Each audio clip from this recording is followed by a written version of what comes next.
Sir, may I come in? Yes, come in. Sit down.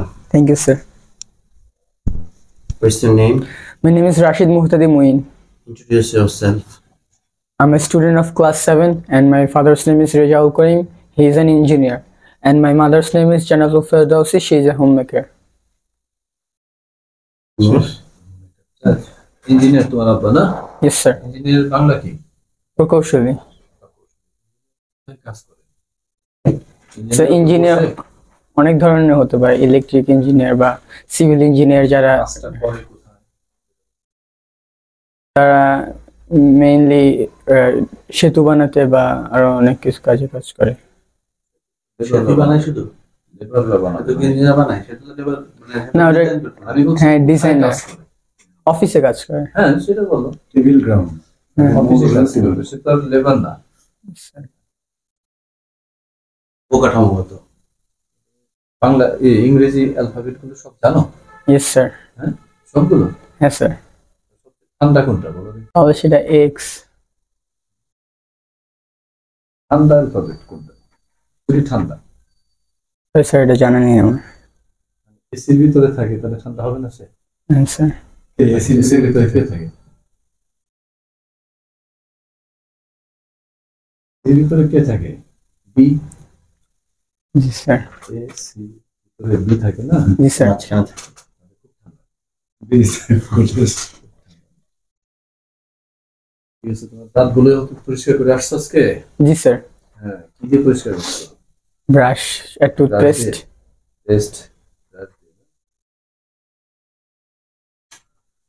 পেস্টটা কেমন পদার্থ, মানে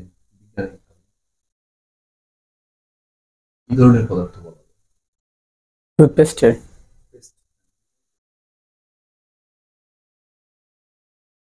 ঘন তরল পদার্থ। শব্দটা ঘন তরল শব্দটাকে বিজ্ঞানে কি বলছে? তুমি কি এরকম শব্দ পাইছো? No sir. নিউক্লিয়াসের ভিতরে সাইটোপ্লাজমের মতো। না, ওটার নাম সাইটোপ্লাজম, কিন্তু নিউক্লিয়াসের ভিতরে যে তরল পদার্থ এগুলোকে কি বলা হচ্ছে? এগুলোকে কেমন বলা হচ্ছে? No sir. জেলির মতো নাম আছে না? জেলির মতো। জি স্যার। বিজ্ঞান বইতে যেটা আছে সেটা বলতে হবে, ঠিক আছে? জেলের মতো পদার্থ বিষয়টা যে স্যার বললেন, এটা তোমরা কোথায় পড়েছো বিজ্ঞান বই? জানো কোন কোন অধ্যায়ে পড়েছো, মনে আছে কি? জি স্যার, জীবজগৎ অধ্যায়। নিউক্লিয়াস, এটা কোথায়? নিউক্লিয়াস নিয়ে জীবজগৎ অধ্যায়। জীবজগতের কোষ নিয়ে যে অধ্যায়টা। জি স্যার। ওরকম দুটা কোষের নাম বলা আছে না এখানে? হ্যাঁ স্যার। কি কি কোষ বলো? উদ্ভিদ কোষ ও প্রাণী কোষ। এটার মধ্যে মেজর দুইটা পার্থক্য বলো দেখি। প্রথমে হচ্ছে উদ্ভিদ কোষের নিউক্লিয়াস সাধারণত মাঝখানে থাকে এবং আকারে বড় থাকে, আর প্রাণী কোষের নিউক্লিয়াস সাধারণত ছোট এবং কোনা থাকে। এমন একটা জিনিস বলো যেটা উদ্ভিদ কোষে আছে প্রাণী কোষে নাই। উদ্ভিদ কোষে কোষ প্রাচীর আছে কিন্তু প্রাণী কোষে কোষ প্রাচীর নেই। বলো স্যার, উদ্ভিদ কোষে ক্লোরোপ্লাস্ট থাকে আর প্রাণী কোষে ক্লোরোপ্লাস্ট থাকে না, কারণ প্রাণী খাদ্যের জন্য অন্যের উপর নির্ভরশীল থাকে। সালোক সংশ্লেষণ প্রক্রিয়ায় খাদ্য তৈরি করতে পারে না। উদ্ভিদ কোষে থাকার মানে বেনিফিটটা কি? ক্লোরোপ্লাস্ট ব্যবহার করে সে সূর্যের আলো, পানি এবং বায়ু ব্যবহার করে নিজের খাদ্য নিজে তৈরি করতে পারে। খাদ্যটা তৈরি করে সেটার নাম কি? গ্লুকোজ। নাম কি? শর্করা। সংকেত আছে। দেওয়া আছে তো বইয়ে। বইয়ে দেওয়া আছে। রিঅ্যাকশন নিচে দেওয়া আছে। স্যার জানি না এটা। প্রক্রিয়াটার নাম কি? সালোক সংশ্লেষণ প্রক্রিয়া। কখন হয় এটা জানো? দিনের বেলা। কিসের উপস্থিতিতে? সূর্যের আলোর উপস্থিতিতে। দিনের বেলায় হয়? জি স্যার। নাকি রাতে হয়? জি স্যার। ধরো ঘরের ভিতরে যদি ইনডোর প্ল্যান্ট থাকে, এখানে তো সূর্যের আলো নেই, এখানে কিভাবে ধরো ইনডোর প্ল্যান্ট গুলো এরা কিভাবে তোমার তাদের খাদ্য তৈরি করে? সূর্যের আলো না পেলে ঘরের ভিতরে থাকে না কিছু গাছ। জি স্যার। এরা তো সূর্যের আলো এদের গায়ে পড়ে, তাহলে এরা কিভাবে তৈরি করে? এটা জানা নেই আমার। জানা নেই? জানলা খোলা থাকে, সূর্যের আলো আসে তো। হ্যাঁ। তুমি কি মানুষ কাটতে দেখছো কখনো? No sir. গরু কাটতে? জি স্যার। গরু কাটতে কি কুঠার লাগে? কুঠার? না স্যার। গাছ কাটতে লাগে? জি স্যার। কেন? গাছ শক্ত তাই। কেন শক্ত? আর কাঠামো শক্ত, কি আছে শক্ত কেন হয়? সেলুলোজের কারণে। তারা কিন্তু কিছুদিন আগে তুমি বলছিলে। এটা গরু শরীরে নাই। কোষ প্রাচীর। তোমাকে স্যার একটু আউট অফ সিলেবাস কিছু প্রশ্ন করি, তোমাকে তো বিষয়ভিত্তিক প্রশ্ন করা। জি স্যার। আমার প্রশ্ন হচ্ছে, আমি 2-3 সেকেন্ডে কিছু শব্দ বলবো, তুমি সেগুলোর একটা বাক্য রচনা করে আমাকে শোনাও, ঠিক আছে? আমি 3টা শব্দ বলবো, ঠিক আছে? সেটার বাক্য রচনা করবো তুমি। আমার প্রথম শব্দ হচ্ছে ভালোবাসা। বাক্য রচনা করো। আমি আমার মাকে ভালোবাসি। ঘৃণা। ঘৃণা। আমি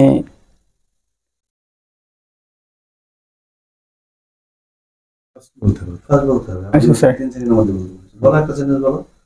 আমি ঔষধ ঘৃণা করি। ঔষধ ঘৃণা করি। আচ্ছা। রক্ত। রক্ত, আমার গায়ে রক্ত আছে। হচ্ছে প্রথমটা ভালোবাসা, ঠিক আছে। দ্বিতীয়টা is not appropriate, ঠিক আছে? মিথ্যাকে ঘৃণা করতে পারো, মিথ্যাকে ঘৃণা করতে পারো, বা ঘৃণা করা কাম্য নয় এটা বলতে পারো, বা ঘৃণা করা উচিত নয়, ঘৃণা ভালো নয় এটা বলতে পারো। জি স্যার। নেগেটিভ শব্দ নেগেটিভ ভাবে বলো। রক্ত, দেশের জন্য রক্ত দিয়েছে, এটা আরো বেটার হয়। আমার গায়ে রক্ত আছে, তো সে ক্লাস 2 এর বাচ্চা পারে, তোমার সঙ্গে এটা যায় না, ঠিক আছে স্যার। তো এই জিনিসগুলো একটু চিন্তা ভাবনা করে অ্যান্সার করতে হবে, ঠিক আছে? যাতে করে তোমার এক একটা সেন্টেন্স কিন্তু তোমার মেন্টালিটিকে রিড করে, নিশ্চয়। আমার মাথায় রাখতে হবে। জি স্যার। লাইনের মাঝখানে ফাঁকা রাখছে না? জি স্যার। দেখছো কেন? দুই পাশে চাকা আছে, তো ওই চাকার চলাচলের জন্য। চাকা তো চাকা না থাকলেও যেতে পারতো। গাড়িতে তো বাসের যেমন চাকা আছে, মাঝখানে তো ফাঁকা রাখে না। দুটা লাইনের মাঝখানে এইভাবে যে লোহার পাত, সে পাতের মাঝখানে ফাঁকা রাখা হয়েছে, কেন রাখা হয়েছে? তো কোনো যদি মানুষ ভুল করে পড়ে যায় তো তখন। ওটা না, তুমি বুঝতে পারো নাই। রেল লাইন তো তোমার যেটার উপরে চাকাটা বসে, জি স্যার। এই যে চাকাটা এটার উপরে চলতেছে, তাই তো? Yes sir. এই একটা পাত থেকে আরেকটা পাতের যে জয়েন্টটা, এই জয়েন্টের মধ্যে কিছু অংশ ফাঁকা রাখা আছে। বেশ ভালো ডিসটেন্স। হ্যাঁ, এরকম ডিস্টেন্স ফাঁকা রাখা আছে। এই যে চাকাটা বসলো, এটা যাওয়ার পরে টাক করে আবার ওটার উপরে উঠে, এই যে ফাঁকাটা কেন রাখা আছে? জানি না স্যার। প্রসারণ পড়েছো? প্রসারণ, সংকোচন, প্রসারণ বিষয়টা বোঝো? জি স্যার। সংকোচন কি? সংকোচন মানে কোনো কিছুকে ছোট করে, বা আর প্রসারণ কি? প্রসারণ মানে বড় করে, লোহা প্রসারিত করে। লোহা কি প্রসারিত হয়? এখানে তাপ শক্তি যখন উৎপাদিত হয় ইয়েস স্যার। ঘর্ষণের ফলে, তো লোহাটা কি হয়? উত্তপ্ত হয়। উত্তপ্ত হয়ে কি হয়? প্রসারিত প্রসারিত হয়ে যখন বড় হবে, ইয়েস স্যার। বড় জায়গা লাগবে না, এই জায়গা না পেলে কি হবে? বাঁকা হয়ে যাবে। জি স্যার। এই যে রেল লাইনটা দেখছো না, এই রেল লাইনটা ভালো করে খেয়াল করছো তুমি? No sir. কোথায় যায় মিলছে? মেট্রো রেল লাইন দেখছো না? Yes sir. এই লাইনটা কোথায় যায় মিলছে? কোথাও তো মিলে না। মিলবে না কোথাও, তাই না? না স্যার। এরকম আমাদের দেশের বাড়ি কোথায়? রংপুর। রংপুর কি জন্য বিখ্যাত? তামাকের জন্য। ভালো ভালো কিছু বলো। তামাক নিয়ে ভালো কিছু বলো। রংপুরের কি দই নাকি বগুড়া? না রংপুরের ধান চাষ হয়। না, ধান দিনাজপুর। ফল আছে, এটা ফল বিখ্যাত ফল। আম। হাড়িভাঙ্গা ওখানে বিখ্যাত। আম বলবো, ঠিক আছে? আম কোন বিখ্যাত ব্যক্তি আছে? হ্যাঁ আছে, বেগম রোকেয়া। ও এটা তো, হ্যাঁ, বেগম রোকেয়া তো সুবিধাজনক সদর শাখা, তো ওদের বইয়ে পড়াও আছে। হ্যাঁ স্যার। কত সালে জন্মগ্রহণ করেছেন? 1880 কেন সালে। বিখ্যাত থেকে? নারী জাগরণের অগ্রদূত। কি জাগরণ করেছেন তুমি জানো নাকি? কিরকম টাইপের জাগরণ আছে, বিষয়টা কি ছিল? মানে নারীদের শিক্ষার অধিকারের জন্য তিনি কাজ করেছেন। তাদের জন্য শিক্ষা প্রদান করছে। তুমি কেন ক্যাডেট হতে চাও কেন? ক্যাডেট হওয়া আমার পরিবারের অনেক স্বপ্ন এবং আমারও স্বপ্ন। এবং কি কারণে ভাই তোমার স্বপ্ন তো ক্যাডেট হওয়া জানি আমরা, হ্যাঁ, এই জন্য তো এখানে এসেছো নাকি? yes, কি sir, কারণ? একজন আর্মি পার্সন হওয়ার জন্য। তুমি পার্সন হলে কি সুবিধা হবে স্যার সেটা বলছে। তুমি বেতন পাইবে, একটা গাড়ি পাইবে, সুন্দর এরকম? না স্যার, দেশের সেবা করার জন্য। তো অন্য জায়গা থেকেও করা যাবে। দেশের সেবা মেম্বার হলে রাজনীতি করলে বেশি করতে রাজনীতি পারবে। করলে বেশি করা যায়, কিন্তু আমি চাচ্ছি যে দেশের যে সশস্ত্র বাহিনী আছে এই খাতে অবদান রাখার জন্য। কি অবদান রাখার তোমার চিন্তা ভাবনা আছে? আপাতত চিন্তা ভাবনা, কারণ দেশের অনেক সশস্ত্র বাহিনী বা আইন শৃঙ্খলা বাহিনী অনেক ধরনের দুর্নীতিতে থাকে। তো না না, এটা তোমার উচ্চারণই করা যাবে না। যারা দুর্নীতি করে, তুমি বলবা তুমি কি করতে চাও, কারোর উপর হিন্স দিয়ে তোমাকে কাজ করতে হবে। তুমি বলবা যে আমি একজন সৎ অফিসার হতে চাই, এটা হইতে পারে। হ্যাঁ, সেখানে যেখানে আমি গেলে আমার সততা দিয়ে ওইখানে জায়গাটাকে সুন্দর করতে পারি, এটা হইতে পারে। স্যার, অন্য কেউ দুর্নীতি করেছে সেটা তোমার বলা দরকার নেই, ঠিক আছে? কে দুর্নীতি করেছে এটা বলা দরকার নেই, এটা কথার মধ্যে আসবে না।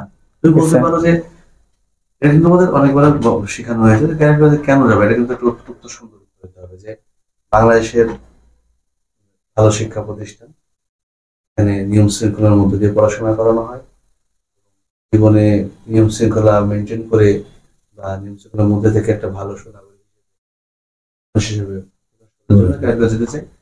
তারপরে আমি আর্মিতেও যেতে চাই এবং ভালো একজন আর্মি অফিসার এরকম হতে পারে, ঠিক আছে? আমি সে বলা যেতে পারে। আর্মি অফিসার তো পরে, আগে তুমি ওখানে যে যে তোমাকে বলবে করার জন্য, এটা বললো একটা ভালো শিক্ষা প্রতিষ্ঠান, শিক্ষা সব কিছুই ওখানে শেখানো হয়। Yes, sir. ভালো মানুষ, পরিপূর্ণ একজন ভালো মানুষ হিসেবে অলরাউন্ড কিন্তু শিক্ষার জন্য ভালো জায়গা, ভালো জায়গা হবে না কেন? এরকম একটা পরীক্ষা নিয়ে ক্যারেক্ট কলেজ 35-40 হাজারের মধ্যে 17-15 বা 10,000 জন পেয়েছে, তারা তো ভালো, এমনি ভালো। এই জন্য এখানে কোনো ডাউট আছে যে এখানে যে ভালো করে পড়ানোর জন্য তোমাদের নিচ্ছে, বিষয়টা এরকম না। শুধু পড়াশোনা না, এই জন্য তুমি ভালো মানুষ, নাগরিক, ঠিক আছে? কথাগুলো আসবে। Yes, sir. Future leader, their motto is to become the future leader. তুমি যেখানে থাকো, Yes, sir. যেখানে থাকো, leader, not It is only very the character army movie. officer leader, any ক্যারেক্টারের মধ্যে একটা কমন জিনিস যে যেখানে যে থাকুক, যে সেক্টরে থাকুক, তাদের মধ্যে কিছু জন একটা আছে, মানে ক্যারেক্ট করে কিছু জন একটা দিয়েছে, Yes, sir. যেটা যেন তারা একটু আলাদা, এটা বোঝা যায় বাংলাদেশের সাথে কাজ তুমি করে। বলো তো কি তোমার শরীরের সবচেয়ে ছোট হাড়টা কোথায় আছে? কানে স্যার। স্টেপ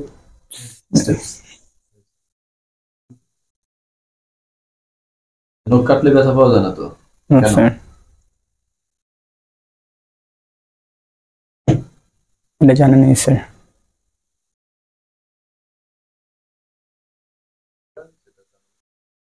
বিপিএল দেখেছো? কয়েকটা ম্যাচ দেখা হয়েছে। কয়টা match? এই সর্বোচ্চ রান করেছে কি বিপিএল এ? জানা নেই স্যার এটা।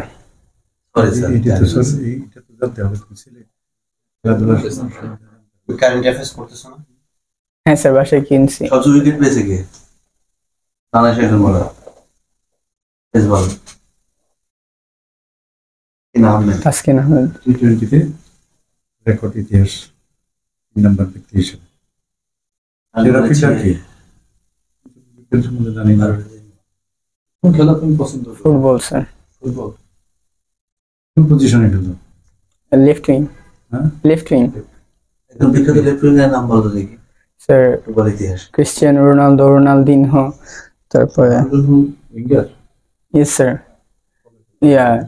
2009 থেকে 2017 সাল পর্যন্ত রিয়াল মাদ্রিদে উইঙ্গার হিসেবে খেলছে, আর জাতীয় পর্যায়ে স্ট্রাইকার হিসেবে জাতীয় দলে। বলছো? Yes sir. Attacking midfielder. ব্রাজিলের টিমে ইয়া ছিল, উইঙ্গার ছিল। লাগে এই সেম। আমার সেরা তো খেলোয়াড়। প্লে- আর কেউ জানো? সে তো হ্যাঁ রোনালদো তো প্লেমে গেল ছিল স্যার হ্যাঁ। ব্যাপক প্লেয়ার পরে ক্লাবে গিয়ে হচ্ছে অ্যাটাকিং পায়ের কাজ মিডফিল্ডার। সবচেয়ে বেশি attack। বেস্ট পায়ের কাজ হলো রোনালদো। দাদু সেরা খেলোয়াড়, হ্যাঁ। রোনালদো ছিল পড়ে গেল এই যাবৎকালে যত খেলোয়াড় দেখছি ইয়ে পড়ে গেল ভালো কঠিন player। সবচেয়ে ট্যালেন্ট জি স্যার। Attacking midfielder. লেফট জি sir, attacking midfielder. Attacking midfielder জি। ফুটবল মাঠে প্লেয়ার ছাড়া তিনজন ব্যাট থাকে তাই না? Yes sir. রেফারি রেফারি দুজন কি আর দুইজন দুই পাশে থাকে অফসাইডের জন্য। না নাম দুজন কি কি নাম কি বলা হয়? বুঝি নাই স্যার। ওই দুজনকে কি বলা হয়? তাদের পজিশনের নাম কি তাদের একটা নাম আছে না একজন হলো রেফারি হুম, আর দুজন এদের কি বলা হয়? ভিএআর। জানি? এটা তো একটা প্রক্রিয়া একটা প্রযুক্তি কিন্তু ওই দুজনের নাম আছে কি হেল্পার? Contractor, helper। কি হেল্পার? ম্যানেজার নাম আছে না এরকম কি ম্যান একটা নাম আছে সহজ করে দিলাম যে যেদিকে যেটা দিয়ে দৌড়ায় সেই ম্যান বলের দিয়ে কোন জায়গাতে দৌড়ায়? মাঠের পাশে ওই লাইন Outbox দিয়ে। কি Offside। আর আবার বলে অফসাইড পজিশনের নাম হচ্ছে তারা অফসাইড বা অন্য বলে লাইন্সম্যান হ্যাঁ, তাদের এই যে দৌড়ানোর কি কোনো নির্দিষ্ট ওয়ে আছে নাকি এখান থেকে এখানে দৌড়াতে থাকে এখান থেকে দৌড়াতে থাকে? স্যার ওই বল যেদিকে যায় ওদিক থেকে ধরে। মানে এখান থেকে এই পর্যন্ত আসতে পারবে এই লাইনম্যান? হ্যাঁ স্যার, আসতে পারবে। না। বল এক হাতে একজন আর এক হাতে একজন দুজন দুই পাশে এই পাশের জন এদিকে থাকবে আর এই পাশের জন ভিতর টার্গেট এই দায়িত্বটা এর ভাগ করে জাতীয় দেয়। পতাকা আর্ট করছো কখনো? জি স্যার। বানাইছো কখনো কাগজ দিয়ে? জি স্যার। আর্ট ছাড়া নিজে কাগজ কেটে বানাইছো? জি স্যার, রঙিন পেপারিতে। আচ্ছা, ধরো আমাদের এই প্রতিষ্ঠানের জন্য একটা বড় জাতীয় পতাকা বানাবো। এটা কত বড় হবে? এই রাস্তা লাগানোর মতো 20 ফিট লম্বা একটা জাতীয় পতাকা। কতটুকু লাগবে? Sir 12 feet. কেন করে ভিডিও স্যার দৈর্ঘ্য প্রস্তুর অনুপাত 10 স্টেপ স্যার। মেনটেন করতে হবে। জি স্যার। আমাদের জাতীয় তরকারি কোনটা? মাছ। মাছ কি মাছ। না, মাছে ভাতে বাঙালি। তাই মাছ তরকারি রান্না করে তো ঠিকই আছে ওর তো কিন্তু লজিক আছে স্যার জাতীয় মাছ কোনটা? ইলিশ মাছ। পাঙ্গাস না তো? না, জাতীয় তরকারি হচ্ছে লাউ। গাছের মধ্যে কোন গাছ খুব তাড়াতাড়ি বাড়ে? বাঁশ। পেন্সিল তৈরি হয় কি কাঠ দিয়ে? পেনিসিলিন কাঠ।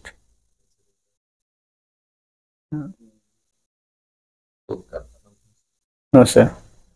ক্রিকেট খেলার ব্যাট বানায় কোন কাঠ দিয়ে?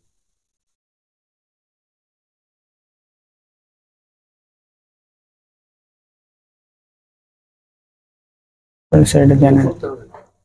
বনজ সম্পদ জাতীয় প্রশ্নের মধ্যে থাকবে।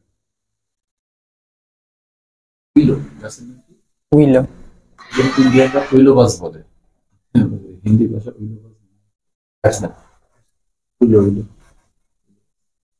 গাছের নামটা ডাইরেক্ট দিয়ে দিচ্ছে।